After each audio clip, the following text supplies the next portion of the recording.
பையோட வேல்யூ என்ன? பையோட வேல்யூ அடச்சி சொல்லு. 5 தப்பு.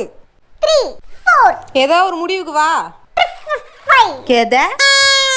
இங்க பாரு, நீ சும்மா அம்மா பிஸியா இருக்காங்கன்னு ஒரே காரணத்துக்காக தான் உன்கிட்ட வந்து நான் வந்து நீ क्वेश्चंस கேளு, நான் வந்து சொல்றேன்னு என்னோட பெனிஃபிட்டுக்கு நான் வந்தேன். நீ அதுதான் சான்ஸ்னு சொல்லிட்டு நீ ரொம்ப என்ன வந்து கத்திட்டு இருக்க. இப்படியே பண்ண கூடாது.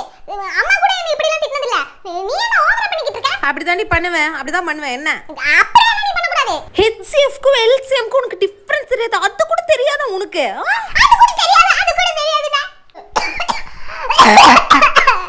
அம்மா நடி நல்லா நடி. அப்பத்து பாத்தைய அப்பத்து கேக்கே அப்பாத்தியா அப்பாத்தி கூ அப்பாத்தி ஏ இப்ப பையோட வேல்யூ சொல்லு.